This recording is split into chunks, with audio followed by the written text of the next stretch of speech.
Dalam nama Bapa dan Putra dan Roh Kudus. Amin. Ya Tuhan Yesus Kristus, bukalah telinga dan mata hati kami agar kami dapat mendengarkan dan memahami perkataan-Mu, serta melakukannya dalam praktek kehidupan kami sehari-hari.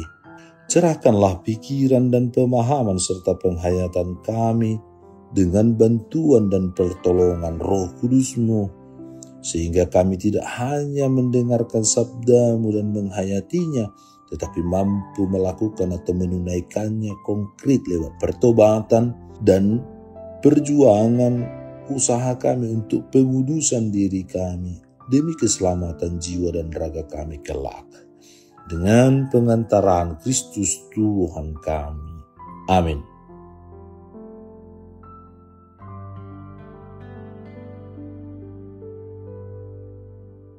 Tuhan bersamamu dan bersama rohmu.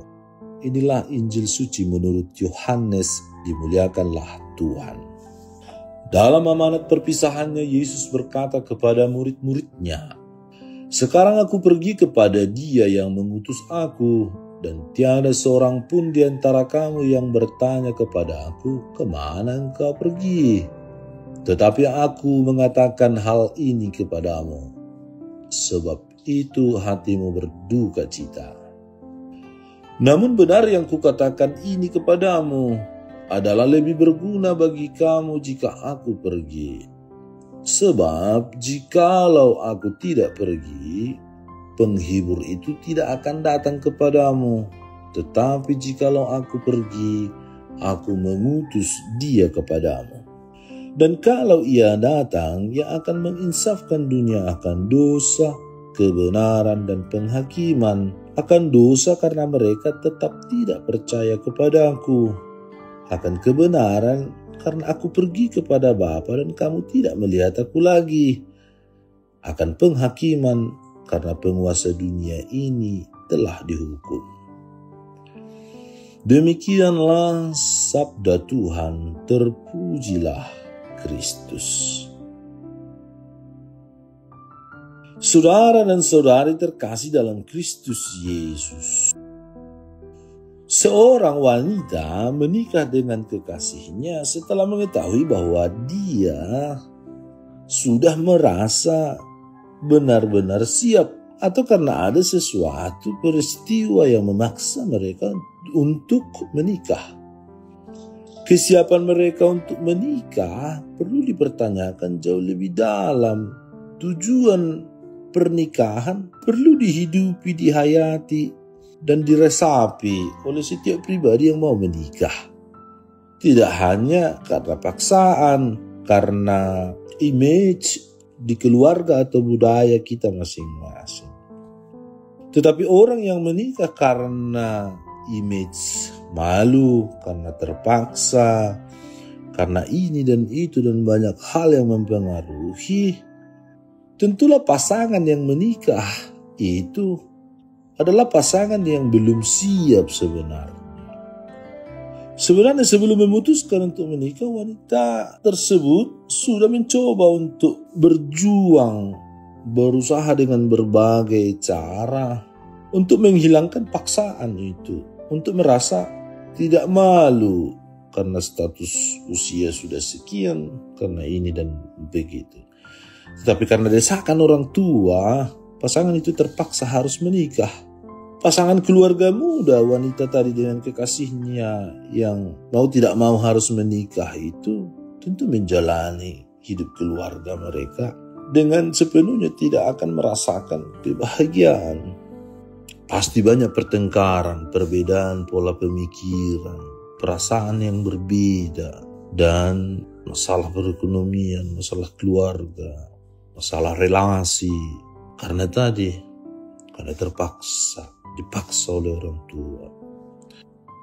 Karena tidak memahami tujuan dari perkawinan itu sendiri dan belum merasa siap untuk membangun keluarga, tentu anak yang dilahirkan juga akan dididik dengan pondasi dan dasar yang tidak kuat. Kalau dalam satu keluarga penuh pertengkaran, maka anak-anak akan menjadi pribadi yang menyaksikan, melihat, dan menghidupi pertengkaran. penuh dengan emosi. Anak-anak akan tumbuh menjadi pribadi yang suka melawan, alias memberontak. Buah tidak jatuh jauh dari induknya, dari pohon. Kalau seorang ayah emosi kepada istrinya dengan menunjukkan suara yang keras atau melempar benda-benda dan lain sebagainya, pasti anak akan melihat dan mencontoh hal itu. Dan dia akan praktekkan itu ketika dia sudah besar, sudah mampu, karena dia melihat apa yang dilakukan oleh orang tua. Saudara-saudara terkasih, sebelum hari Pentakosta, bacaan Injil akan memfokuskan tema akan datangnya Roh Kudus, akan hadirnya Roh Allah, Roh Bapa dan Putra, yang akan menyertai, membimbing dan menuntun kita dalam seluruh peristiwa hidup kita.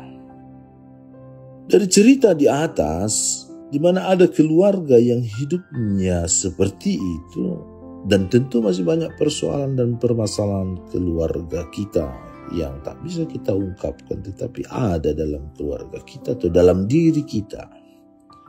Tetapi yang dituntut dari kita adalah sejauh mana dan sejauh apa kita mau dibimbing dan dituntun oleh Roh Allah, Roh Bapa dan Roh Putra yang telah kita terima sesungguhnya dalam diri kita dan hadir lewat suara hati kita yang berbisik, lewat pikiran dan penghayatan kita yang dia selalu ada dan menuntun kita. Sejauh apa kita mau terbuka, melepaskan semua persoalan itu, dan mau dibimbing dan dituntun oleh Roh Allah sendiri. Akhir cerita dari cerita persoalan keluarga muda yang memiliki anak karena dasarnya tidak kuat, dan akhirnya mau dibimbing dan dituntun oleh seseorang yang bisa mengatasi persoalannya, akhirnya terlepas dari persoalan itu, dan akhirnya membangun keluarga yang jauh lebih baik. Lewat orang-orang yang memang bisa menyelesaikan persoalan-persoalan dalam keluarga.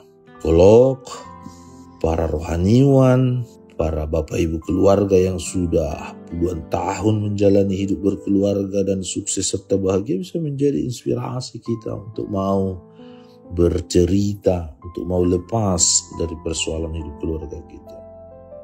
Itu contoh di mana orang mau dibimbing.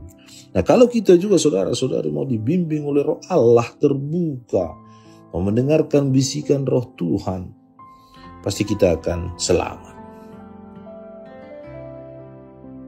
Allah Bapa yang Maha Baik, ada kalanya kami dalam kesulitan, kami melupakan Engkau, atau dalam kebahagiaan kami tidak ingat kembali kepada-Mu.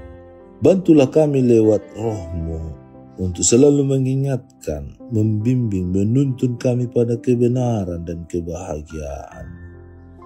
Dan semoga kami terbuka untuk mendengarkan bisikan Roh-Mu yang akan menyelamatkan dan membahagiakan kami.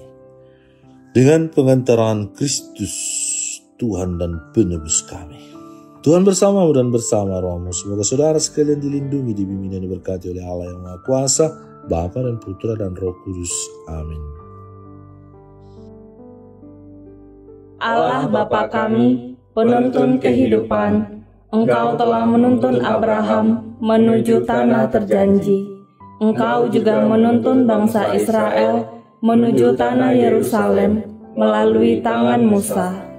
Kini kami umat-Mu keuskupan Padang sedang berjalan bersama dalam sinode kefikepan menuju keselamatan yang Engkau janjikan dalam diri Putra-Mu Yesus Kristus.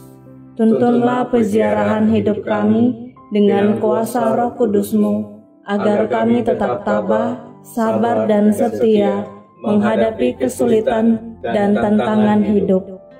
Bimbinglah kami supaya mampu berjalan bersama, saling meneguhkan dalam iman, harapan, dan kasih. Bunda Maria, doakanlah kami putra-putrimu sepanjang sinode kefikepan ini berlangsung. Ya Bapa, Engkau kami sembah dan muliakan, kini dan sepanjang masa. Amin.